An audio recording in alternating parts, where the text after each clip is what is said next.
दोस्तों स्वागत है आपका बिहार न्यूज़ में। दोस्तों मैं हूं फिरदौस गनी और आप देख रहे हैं केडीबी लाइव।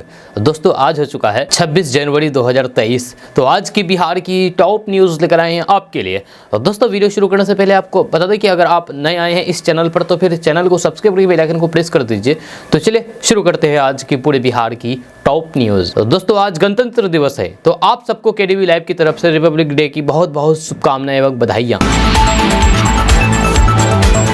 दोस्तों आज बिहार न्यूज में सबसे पहले बात करते हैं कि पटना हाईकोर्ट ने बिहार के 2459 सरकारी अनुदान प्राप्त मदरसों की जांच के आदेश दिए हैं। यह कोर्ट ने शिक्षा विभाग के अपर मुख्य सचिव को जांच का आदेश दिया है। इसे लेकर के उन्हें सभी डीएम के साथ बैठक करने का आदेश भी दिया गया है। शिक्षा विभाग पूरे बिहार के कुल 2459 मदरसों की मान्यता की प्रमाणिकता की जाँच करेगा। इसके अलावा कोर्ट ने जाँच पूरी होने तक बिहार के 609 मदरसों को अनुदान की राशि का भुगतान नहीं करने का भी आदेश दिया है।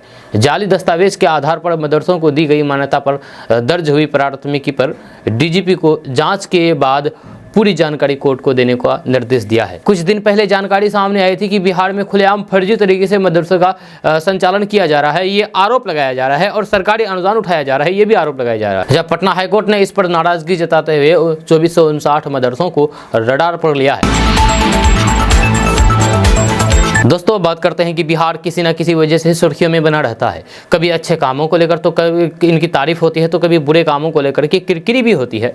इसी कड़ी में अब एक ताज़ा मामला बिहार के पूर्णिया से निकल करके सामने आया है, जहां चलती बस में एक लड़की के साथ छेड़खानी का मामला निकल करके सामने आया है। दरअसल बिहार में हैवानियत की एक और घटना ने शर्मसार कर दिया है, जहाँ सिलीगुड़ी से पूर्णिया आ रही बस सवार एक लड़की के साथ बलात्कार करने का प्रयास किया गया है, जिसके बाद डरी सहमी लड़की अपनी आबरू इज्जत बचाने के लिए बस की खिड़की से कूद गई, चलती बस की खिड़की से कूद गई। ये घटना मंगलवार रात 2 बजे पूर्णिया के बायसी थाना क्षेत्र की है। बताया जाता है कि बस से कूदने के बाद लड़की गंभीर हालात में जख्मी हो गई है, जिसके बाद इसे इलाज के लिए राजकीय मेडिकल कॉलेज अस्पताल में भर्ती कराया गया है। ये लड़की दार्जिलिंग की रहने वाली बताई गई है। ये पेशे से एक शिक्षिका बताई जा रही है। इस घटना की सूचना उनके परिवार वालों को दे दी गई है और लड़की अकेले सिलीगुड़ी से बस से पूर्णिया आ रही थी। इसी दौरान चलती बस में ये घटना हुई है। ऐसा कहा जा रहा है कि मंचलों ने अन्य पैसेंजरों के साथ ये दुस्साहस किया है। इस घटना को लेकर के अस्पताल में भर्ती लड़की ने कहा है कि वे सिलीगुड़ी से आ रही थी। जंक्शन से एक बस में सवार होकर के वे निकली। इसी बीच बस में सवार कुछ मंचलों ने उस पर फबत्तियां कसनी शुरू कर दी। उसे अपने पास बुलाने लगे, उसे लगभग घेर लिया और छेड़ने लगे। बस चलती रही और वह मंचले उसके साथ ये हरकत करते रहे। वह अकेले पड़ गई और काफ़ी डर गई। इधर इस घटना को लेकर के पुलिस की टीम अस्पताल पहुंची और फिर पीड़िता का बयान दर्ज कराया है। पीड़िता ने पूरा वाकया पुलिस को बताया है। पीड़िता की हालत नाजुक बनी हुई है। पुलिस आगे की कार्रवाई शुरू कर दी गई है। दोस्तों बात करते हैं कि सिवान जिले में जहरीली शराब पीने से मरने वालों की संख्या 10 हो गई है। यह घटनास्थल से महज 2 किलोमीटर दूर गोपालगंज के बैकुंठपुर ब्लॉक में नागरायण शाह की मौत हुई है। यह कल घटनास्थल से महज 2 किलोमीटर की दूर गोपालगंज के बैकुंठपुर ब्लॉक में नागनारायण शाह की मौत हुई है। तीसरे दिन मंगलवार को भी उपचाराधीन बाला गांव निवासी दोग एवं बसोली गांव के एक व्यक्ति की मौत हुई। यह सिवान में मृतकों की संख्या 6 से बढ़कर के 9 हो गई। यह कुल मृतकों की संख्या अभी 10 हो गई है। दोस्तों बात करते हैं कि बिहार के पूर्णिया में पशु तस्करी को लेकर के मरंगा पुलिस को बड़ी कामयाबी मिली है। जब पुलिस ने मवेशियों से भरी 2 ट्रकों को पकड़ा है, जिसमें 126 मवेशी को बेरहमी से लाद करके ले जाया जा रहा था। इसमें दम घुटने से 2 मवेशी की मौत हो गई। वहीं पुलिस ने 3 तस्करों को भी गिरफ्तार किया है। घटना मरंगा थाना क्षेत्र के टोल प्लाजा के पास की है, जहाँ पुलिस के साथ कार्रवाई में बजरंग दल के कार्यकर्ता भी मौजूद थे। इस दौरान बजरंग दल के कार्यकर्ताओं तस्करों के बीच भिड़ंत भी हुई। फिलहाल इस मामले में भी केस दर्ज की गई है। मामले की जांच की जा रही है। दोस्तों बात करते हैं कि बिहार में शिक्षा व्यवस्था किस कदर लचर हो चुकी है। इसका अंदाजा इस बात से लगाया जा सकता है कि बिहार की सबसे बड़ी यूनिवर्सिटी में 3 साल का ग्रेजुएशन कोर्स 5 साल में भी नहीं हो पा रहा है। इन यूनिवर्सिटीज़ में एकेडमिक सेशन 1 या फिर 2 नहीं बल्कि 12 सालों से लेट चल रहा है। समय पर ना ही परीक्षा होती है और ना ही रिजल्ट आता है, जिसके चलते लाखों छात्रों का भविष्य अधर में लटका हुआ है। बिहार एक ऐसा राज्य है जहाँ छात्र पढ़ाई करने से लेकर के नौकरी तक के लिए सड़कों पर लाठी खाते हैं। बिहार का हाल ये है कि पहले रिजल्ट के लिए दौड़े, फिर डिग्री के लिए दौड़े, फिर नौकरी के लिए दौड़े। जब बिहार की शिक्षा व्यवस्था ऊपर वाले के भरोसे है। छात्रों का कहना है कि बिहार के कॉलेजों में 3 साल की डिग्री 5 से 6 साल में भी पूरी नहीं हो पा रही है। जब बिहार की सबसे बड़ी यूनिवर्सिटीज़ मगध में भी पिछले 12 साल से रिजल्ट नहीं आने की वजह से सेशन लेट चल रहा है। जब साल 2010 में ही जो शैक्षणिक सत्र की स्थिति खराब हुई है, जो अभी तक नहीं सुधरी है।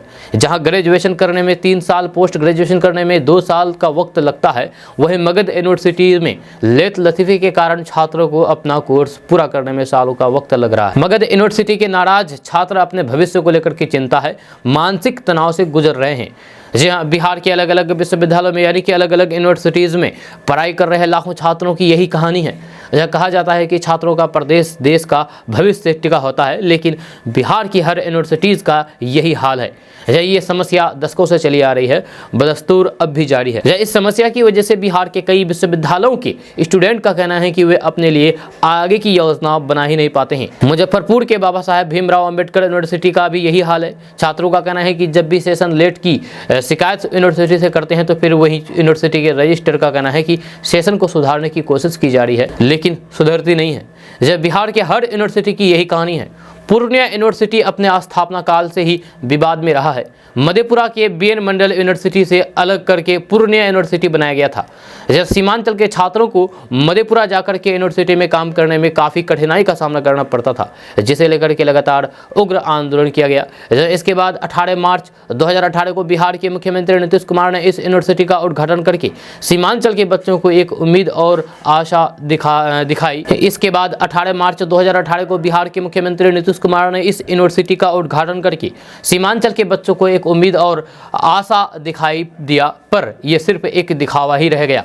जब सरकारी प्राइवेट कॉलेज मिलाकर के इस विश्वविद्यालय के अंतर्गत 33 कॉलेज आते हैं। अगर बीएड कॉलेज, इंजीनियरिंग कॉलेज को जोड़ देते हैं तो फिर इसकी संख्या 48 हो जाती है। सेशन कोरोना काल से ही लेट चल रहा है। साथ ही जिला प्रशासन इस विश्वविद्यालय के अंतर्गत पढ़ने वाले कॉलेज को अधिकृत करके चुनाव कराने के लिए इस्तेमाल करता है, जिसके कारण छात्रों का भविष्य अधर में लटक गया है।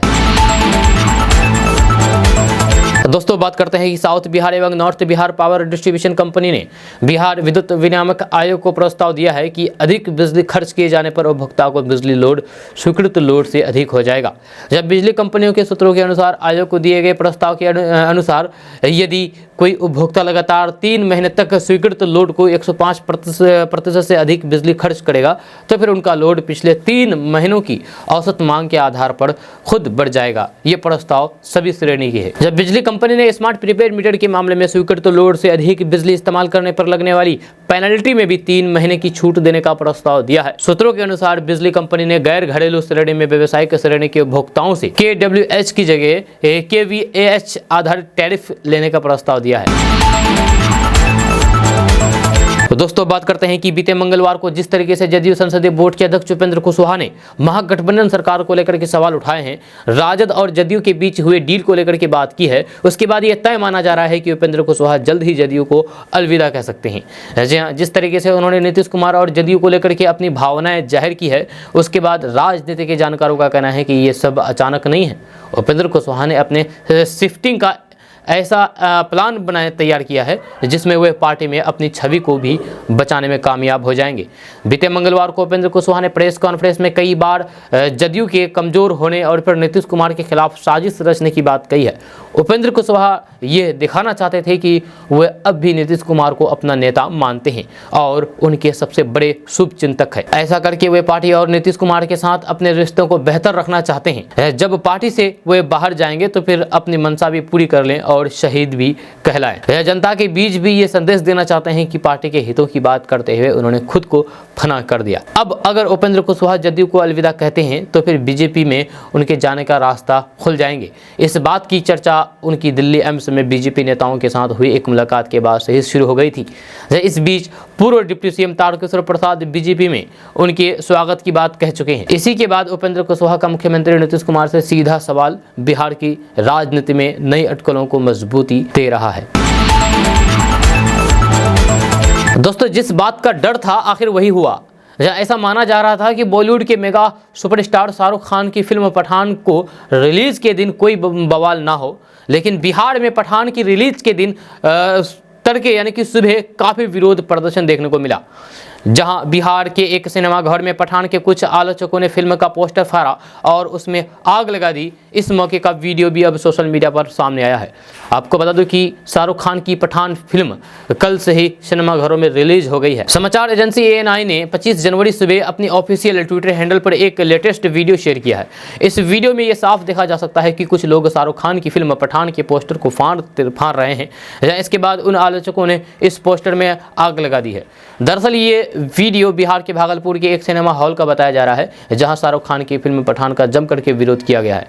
ये वीडियो 24 जनवरी का है। ऐसे में पठान की रिलीज के दिन फिल्म का इस तरह से विरोध प्रदर्शन चर्चा का विषय बन गया है। दूसरी ओर पठान की बम्पर एडवांस बुकिंग के चलते देश भर के सिनेमाघरों में किंग खान यानी कि शाहरुख खान फैंस सुबह 6 बजे से ही पठान को देखने के लिए लाइन में लगे हुए थे। ऐसे में ये देखना दिलचस्प होगा कि बिहार के बाद क्या देश के अन्य किसी भी कोने से पठान के विरोध की खबर सामने आती है या नहीं।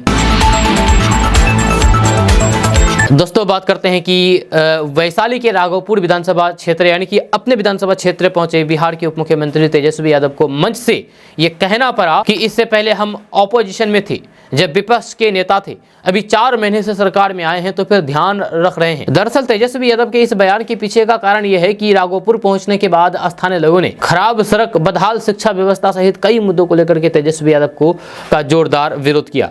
काफी जद्दोजहद और परेशानियों के बाद तेजस्वी यादव अपने कार्यक्रम स्थल राघोपुर के उत्क्रमित मध्य विद्यालय वीरपुर में स्थित कार्यक्रम स्थल पर पहुंचे, जहां से उन्होंने विभिन्न पंचायतों में अपने कई सड़कों का शिलान्यास किया। अपने भाषण में तेजस्वी यादव ने राघोपुर की जनता को ये कहा कि पहले वे विपक्ष में थे, अभी 4 महीने से ही सरकार में हैं। शायद तेजस्वी यादव अपने विधानसभा क्षेत्र की जनता को ये बताना चाहते थे कि अगर वे पहले से सरकार में होते तो फिर क्षेत्र का विकास बाधित तो नहीं हो रहा था। कार्यक्रम स्थल पर मंच में से मौजूद तेजस्वी यादव ने राघोपुर की जनता से बड़ी बड़ी समस्या कटाव सहित शिक्षा और फिर स्वास्थ्य को लेकर के सरकार द्वारा किए जा रहे कार्यों की बात कही है। आपको बता दूं कि जब तेजस्वी यादव अपने विधानसभा क्षेत्र राघोपुर आ रहे थे तो फिर राघोपुर में ही उसका जोरदार विरोध शुरू हो गया, जहां उसकी गाड़ी को रोक करके हंगामा शुरू हो गया और शिक्षा व्यवस्था, सड़क, खराब सड़क को लेकर के तेजस्वी यादव से सवाल पूछने लगे। तेजस्वी यादव उस वक्त जस की तस में पड़ गए। तेजस्वी यादव अब सोचे कि करे तो करे क्या। किसी तरीके से वहां से निकल करके बचते बचते अपने कार्यक्रम स्थल पर पहुंचे, जहां से उन्होंने ये बातें कही है। दोस्तों बात करते हैं कि बिहार में अब धीरे धीरे ठंड का प्रभाव समाप्त होने लगा है। सीमांचल, मिथिलांचल समेत पूरे बिहार में यानी कि पटना के आसपास में भी सुबह 7 बजे के बाद गुनगुनी धूप निकल रही है। हालांकि शाम ढलने से लेकर के सुबह 9 बजे तक ठंड का असर कायम है। वहीं सुबह में कोहरे का असर देखने को मिल रहा है। जब पटना, गया, जहानाबाद, भागलपुर, मुजफ्फरपुर, दरभंगा, किशनगंज, अररिया, पूर्णिया, कटिहार यानी कि सीमांचल, मिथिलांचल सहित बिहार के कई जिलों में सुबह घना कोहरा छाया रहा, जिस वजह से गाड़ियों की रफ्तार पर ब्रेक लगी रही। ये कल के बारे में है, कल की खबर है। मौसम विभाग की माने तो माघ महीने में 5 फरवरी तक ठंड का असर रहेगा। इसके अलावा 10 दिन बाद से फागुन महीने की शुरुआत होगी। ऐसे में 26 जनवरी के बाद अब सर्द और फिर गर्म मौसम का साथ असर दिखेगा। पटना मौसम विभाग के मुताबिक बिहार के अधिकतर जिले में अधिकतम तापमान 25 और न्यूनतम 10 डिग्री के बीच रहा है। 25 से 29 जनवरी के बीच कोसी के इलाके में और सीमांचल इलाके में पश्चिम हवा चलेगी, जिस वजह से लोगों को हल्की ठंड महसूस होगी। हवा की औसत गति 3 से 7 किलोमीटर प्रति घंटा रह सकती है। अभी बारिश की संभावना नहीं है। दिन में धूप खिली रहेगी। फिलहाल तापमान में बदलाव की संभावना नहीं है। मौसम विभाग ने बताया है कि 26 जनवरी से अधिकतम और फिर न्यूनतम तापमान में और वृद्धि हो सकती है, लेकिन सुबह शाम अभी हल्की ठंडी बनी रहेगी। आज गणतंत्र दिवस पर लगभग पूरे बिहार में दिन में धूप खिलेगी, जिससे मौसम सुहाना बना रहेगा।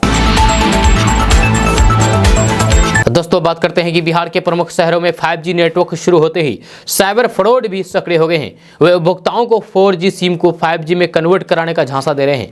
राजधानी पटना सहित अन्य शहरों के मोबाइल उपभोक्ताओं को इस प्रकार के मैसेज और कॉल आ चुके हैं। मिली जानकारी के अनुसार 4G नेटवर्क का पुराना मोबाइल चला रहे लोगों को बैंकिंग और अन्य सोशल मीडिया एंड्रॉयड एप्लीकेशन में परेशानी आ रही है। जहाँ कई लोगों ने बताया है कि साइबर अपराधी फ़ोन करके बताते हैं कि मोबाइल में नया सॉफ्टवेयर अपग्रेड करके सिम को 5G नेटवर्क के हिसाब से तैयार कर लिया जाएगा। इसके लिए एक एप्लीकेशन डाउनलोड करना होगा और उसका वन टाइम पासवर्ड बताना होगा, यानी कि OTP बताना होगा। लेकिन किसी भी कंपनी की ओर से उपभोक्ताओं को 4G सिम को 5G में कन्वर्ट करने के संबंध में फोन या फिर मैसेज नहीं भेजा जा रहा है। ये सारा फ्रॉड है, ठग है। अगर आपके पास भी इस तरीके का मैसेज या फिर फोन आते हैं तो फिर आप अलर्ट रहें, नहीं तो फिर आपका अकाउंट खाली हो सकता है, आप कंगाल हो सकते हैं।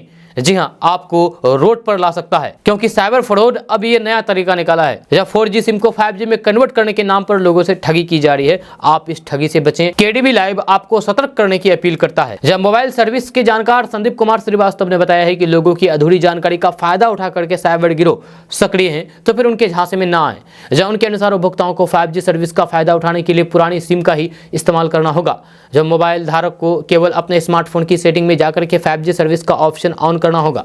अगर ऑप्शन एयरटेल या फिर जियो का सिम इस्तेमाल करते हैं तो फिर उसके एप्लीकेशन को डाउनलोड करना होगा और वहां अपना मोबाइल नंबर रजिस्टर करना होगा। दोस्तों, बात करते हैं कि बिहार में तेल कंपनियों ने पेट्रोल और डीजल के नए रेट जारी कर दिए हैं। जब पटना, गया, बेगूसराय, मुजफ्फरपुर, सीवान, बेतिया, भागलपुर, दरभंगा, पूर्णिया, किशनगंज, अररिया, कटिहार समेत अन्य शहरों में आज 26 जनवरी को पेट्रोल डीजल के दाम जारी कर दिए हैं। बिहार में लंबे समय से पेट्रोल डीजल की कीमत जारी कर दी है और इन जिलों में अभी तेल का दाम स्थिर है, कोई बदलाव नहीं हुआ है, न घटे हैं न बढ़े हैं। जब बिहार में लंबे समय से तेल की कीमतों में कोई भी बदलाव नहीं हुआ है। जब बिहार के सभी प्रमुख शहरों में पेट्रोल डीजल की लेटेस्ट भाव आप रोज देख सकते हैं, यह KDB लाइव पर भी बताया जाता है। आज राजधानी पटना में अभी पेट्रोल 107 रुपये 22 पैसे और डीजल 94 रुपये 2 पैसे प्रति लीटर के हिसाब से बिक रहा है। गया में 1 लीटर पेट्रोल के भाव 108 रुपये 31 पैसे और डीजल 95 रुपये 4 पैसे। किशनगंज में सबसे महंगा तेल बिक रहा है, सबसे ज्यादा 109 रुपये 40 पैसे प्रति लीटर के रेट पर बेचा जा रहा है। दोस्तों, बात करते हैं कि उत्तर प्रदेश की योगी आदित्यनाथ सरकार में मंत्री संजय निषाद का एक वीडियो वायरल हो रहा है। यह सोशल मीडिया पर वायरल संजय निषाद का यह वीडियो काफी पुराना बताया जा रहा है, जिसमें निषाद पार्टी प्रमुख भगवान राम जन्म पर सवाल खड़े करते हुए नजर आ रहे हैं। यह वायरल वीडियो में मंत्री संजय निषाद बोल रहे हैं कि राम और निषाद राज को जन्म है वह मखौरा घाट पर हुआ। वायरल वीडियो में मंत्री संजय निषाद बोल रहे हैं कि राम और निषाद राज का जो जन्म है वह मखौरा घाट पर हुआ है। जहाँ उनका जन्म नियोग विधि से खीर खिलाने के बहाने हुआ, तब ये सम्मानजनक तरीका था। जब राजा दशरथ के वे तथाकथित पुत्र हैं, वे वास्तविक बेटे नहीं थे, असली पुत्र तो श्रृंग ऋषि निषाद हैं। हालांकि तब संजय निषाद के इस बयान का जबरदस्त विरोध हुआ था, जिसके बाद निषाद पार्टी के अध्यक्ष ने माफी भी मांगी थी। संजय निषाद ने माफी मांगते हुए कहा था कि भगवान राम हमारे लिए पूजनीय है। प्रभु राम के मंदिर बनाने के लिए हमारे समाज ने बहुत मेहनत की है। मेरे बयान का ये मतलब था कि निषाद समाज कैसे उनसे जुड़ा है। दोस्तों, बात करते हैं कि क्या नीतीश कुमार एक बार फिर से पाला बदलेंगे, ये सवाल है। जब नीतीश कुमार महागठबंधन का साथ छोड़ करके भाजपा से हाथ मिलाएंगे, ये भी सवाल है। जब राजनीतिक गलियारों में इसकी जबरदस्त चर्चा है। चर्चा को हवा तब और मिल गई जब सुशील कुमार मोदी ने कह दिया कि राजनीति में कौन आएगा कौन जाएगा ये तो भविष्य बताएगा। जब सीएम नीतीश कुमार के एनडीए छोड़कर के महागठबंधन में शामिल होने के बाद सुशील कुमार मोदी से लेकर के भाजपा के तमाम बड़े बड़े नेता चीख चीख करके कहते हैं कि नीतीश कुमार को साथ लेने का सवाल ही पैदा नहीं होता है। लेकिन अब बोली बदलती दिख रही है। जब पूर्व उप मुख्यमंत्री और भाजपा के वरिष्ठ नेता सुशील कुमार मोदी से जब पूछा गया है कि क्या नीतीश कुमार को भाजपा एक बार फिर से साथ लेगी, ये सवाल किया गया सुशील कुमार मोदी जी से, तो इस सवाल के जवाब पर सुशील कुमार मोदी ने कहा कि लेने को कोई सवाल नहीं है, क्योंकि मैं उसके लिए सक्षम नहीं हूं। कोई राज्य इकाई किसी बड़े नेता को शामिल कराने के लिए सक्षम नहीं है। ये मामला केंद्र स्तर पर होता है कि कौन आएगा कौन नहीं आएगा, इस राजनीति में कोई नहीं जानता है। सुशील कुमार मोदी ने आगे कहा है कि यही नीतीश कुमार 3 बार भाजपा के साथ आ चुके हैं और 3 बार जा चुके हैं। यही लालू प्रसाद यादव 1990 में समर्थन लेने आए थे और हमारे समर्थन से सरकार बनी थी। आज देश में टीडीपी से लेकर के ममता बनर्जी शायद ही कोई ऐसा क्षेत्रीय दल होगा जिसने कभी ना कभी बीजेपी की मदद ली है। जब बाहर चले जाते हैं तो फिर गालियां देते हैं, इसलिए कौन आएगा कौन जाएगा ये तो भविष्य बताएगा। दोस्तों, यदि आप लग्जरी गाड़ियों के शौकीन हैं और सस्ते दाम पर गाड़ी लेना चाहते हैं तो फिर आपके लिए खुशखबरी है। शराबबंदी वाले बिहार में शराब कांड में जब्त लग्जरी गाड़ियों को मद्य निषेध विभाग नीलामी करने जा रहा है। शराबबंदी कानून के तहत नीलामी की प्रक्रिया शुरू हो चुकी है। नीलामी के लिए 1 फरवरी से 3 फरवरी तक तिथि तय की गई है। पहले चरण में स्क्रैप हो चुकी गाड़ियों की नीलामी होगी। उसके बाद 2 और 3 फरवरी को बेहतर कंडीशन वाले गाड़ियों की नीलामी होगी। उत्पाद अधीक्षक राकेश कुमार ने बताया है कि शराबबंदी कानून के तहत पकड़े गए गाड़ियों की कलेक्ट्रेट परिसर में नीलामी होगी। छोटी बड़ी 200 से ज्यादा गाड़ियों की नीलामी के लिए सूची जारी कर दी गई है। इसके लिए 28 जनवरी तक आवेदन करना होगा। जी हाँ, बिहार में शराबबंदी कानून के तहत जब्त गाड़ियों की नीलामी होती है। गोपालगंज में उत्पाद विभाग ने 200 गाड़ियों की सूची और नीलामी की रेट जारी कर दी है। जिस गाड़ी को लेना होगा उसके लिए विभाग के नाम से निर्धारित रेट की 20% रकम का डिमांड ड्राफ्ट और आवेदन उत्पाद विभाग के कार्यालय में जमा करना होगा। जहाँ आवेदन करने के लिए 28 जनवरी तक तिथि निर्धारित की गई है। आवेदन करने वालों को ही बोली प्रक्रिया में शामिल किया जाएगा और जो आवेदक सबसे अधिक बोली लगाएगा उसे वाहन सौंप दिया जाएगा। नीलामी के लिए cycle, car, bike, pickup, Bolero, बस, ट्रक, बाइक, स्कूटी भी रखा गया है। इनकी कीमत बेहद कम निर्धारित किए गए हैं। बाइक, स्कूटी की कीमत 2000 से शुरू की गई है। कार की कीमत 20,000 रुपये से शुरू की गई है। वहीं बस की कीमत 1,80,000 और ट्रक की कीमत 2.5 लाख रुपये से ऊपर निर्धारित किया गया है। इसमें अधिक बोली लगाने वालों को गाड़ी दिया जाएगा। दोस्तों, बात करते हैं कि जेडीयू के राष्ट्रीय अध्यक्ष ललन सिंह ने एक बार फिर से प्रधानमंत्री नरेंद्र मोदी पर करारा हमला बोला है। जहां उन्होंने कहा है कि किसी ने देखा है कि वे कहां चाय बेचते थे। वहीं नीतीश कुमार को लेकर के उन्होंने कहा है कि इनसे जलने वाले बहुत लोग होंगे, इसलिए हम लोग को भी सतर्क रहना है, क्योंकि ऐसे लोग समाज में बीच बीच में धार्मिक उन्माद फैलाने की कोशिश करते रहते हैं। उन्होंने कहा है कि मुख्यमंत्री नीतीश कुमार जननायक कर्पूरी ठाकुर के विचार को बिहार के सर जमीन पर उतार रहे हैं। नीतीश कुमार सा कोई नहीं होगा। नीतीश कुमार जो काम बिहार में कर दिया है वह कोई नहीं कर सकता है। नीतीश कुमार हमेशा बिहार के लिए समर्पित रहे हैं। हमेशा नीतीश कुमार बिहार की भलाई के लिए काम करते हैं। बिहार में गरीबी कैसे दूर हो, रोजगार कैसे लगे, उद्योग धंधा कैसे लगे, ये सारा नीतीश कुमार देख रहे हैं और दिल से काम कर रहे हैं। ये कहना है जेडीयू के राष्ट्रीय अध्यक्ष ललन सिंह का। दोस्तों, बात करते हैं कि पूर्व केंद्रीय मंत्री आरसीपी सिंह ने नीतीश कुमार के खिलाफ जोरदार हमला बोला है।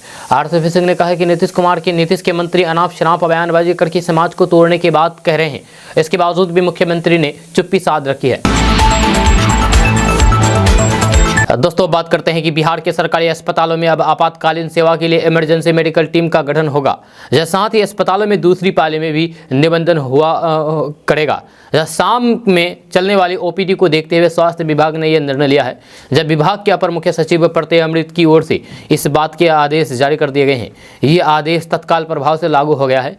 अस्पतालों में शाम की ओपीडी की अवधि मार्च से अक्टूबर के बीच शाम 4 बजे से 6 बजे तक, जबकि नवंबर से फरवरी के बीच दोपहर 3 से शाम 5 बजे तक है। वहीं केंद्र सरकार ने आपातकालीन सेवा और फिर ट्रामा सेंटर के बीच सहयोग पर जोर दिया है। स्वास्थ्य मंत्रालय के सचिव राजेश भूषण की अध्यक्षता में आयोजित सेमिनार में इस पर सहमति बनी है। साथ ही इसके तहत इमरजेंसी मेडिकल टीम का गठन भी किया जाएगा।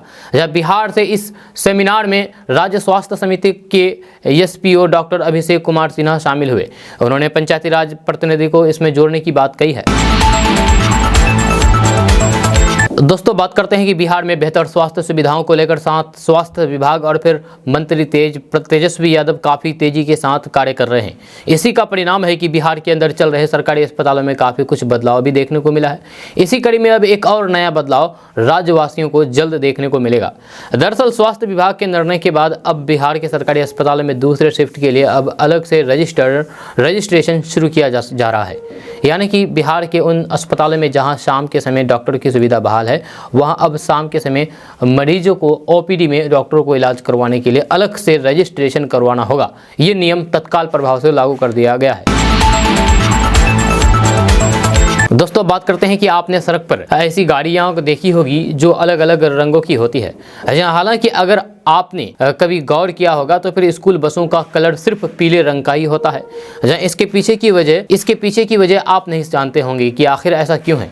जी हाँ, अगर आपको इसके बारे में नहीं पता है तो चलिए हम आपको भी इसके बारे में बताएंगे कि आखिर पीले रंग की ही स्कूल बस क्यों होती है। इसके पीछे की वजह जानने के लिए आपको सबसे पहले ये जानना बेहद जरूरी है कि आखिर इसकी शुरुआत कब और कहां से हुई है। हाउ स्टफ वर्क की रिपोर्ट्स के मुताबिक अमेरिका से पीले रंग की स्कूल बसों की शुरुआत हुई थी। यहाँ पर कोलंबिया विश्वविद्यालय के पढ़ाने वाले शिक्षकों ने मिलकर के ये फैसला 1930 के दशक में लिया था। यूनिवर्सिटी के प्रोफेसर फ्रैंक सायर ने इस मामले में रिसर्च करना शुरू किया।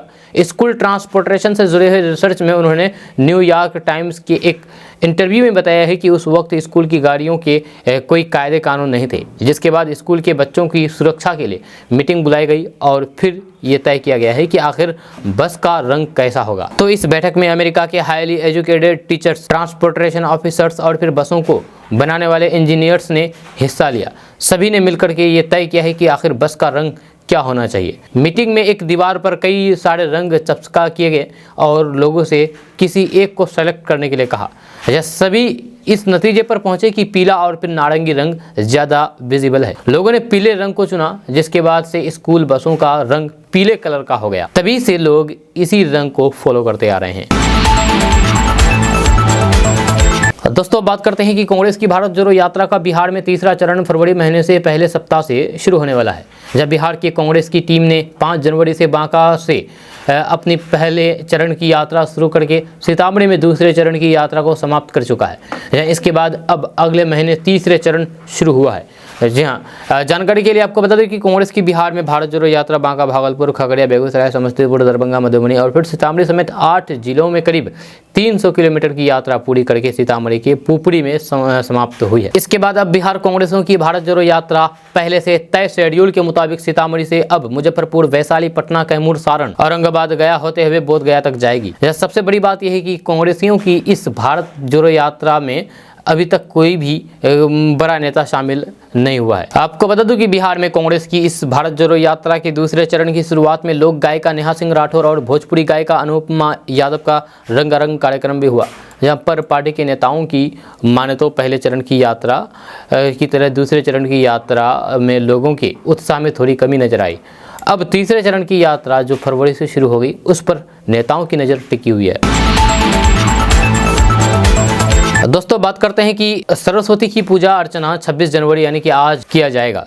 जब पूजा को लेकर के एक तरफ जहां छात्र छात्राओं में भारी उत्साह देखा जा रहा है, तो फिर वहीं दूसरी ओर सरस्वती की प्रतिमा को कारीगर अंतिम रूप देने में पसीना बहा रहे हैं। सीमांचल, मिथिलांचल सहित राजधानी पटना के विभिन्न शिक्षण संस्थानों में पूजा की जोरदार तैयारियां की गई है। जब पौराणिक ग्रंथों के अनुसार सरस्वती पूजा ऋतुराज बसंत के उत्साह के दिन मनाया जाता है। यह सरस्वती पूजा हिंदू धर्म का एक प्रमुख त्यौहार है जो हर साल माघ महीने के शुक्ल पक्ष की पंचमी तिथि को मनाया जाता है। यह सरस्वती पूजा प्राचीन काल से ही प्रचलित है। यह विशेष रूप से कला अथवा शिक्षा के क्षेत्र में जुटे लोग अपनी सफलता के लिए सरस्वती की पूजा अर्चना करते हैं। इस साल सरस्वती पूजा आज 26 जनवरी को मनाई जाएगी। जहाँ इस साल भी सभी हिंदू भाई बहन अपना जीवन शैली बेहतर के लिए पूजा अर्चना करेंगे सरस्वती की। जहाँ सरस्वती पूजा विद्यार्थियों का स्वर्ण प्रमुख पर्व है। दोस्तों, बात करते हैं कि पूर्व केंद्रीय मंत्री आरसीपी सिंह ने नीतीश कुमार के खिलाफ जोरदार हमला बोला है। आरसीपी सिंह ने कहा है कि नीतीश के मंत्री अनाप शनाप बयानबाजी करके समाज को तोड़ने की बात कह रहे हैं।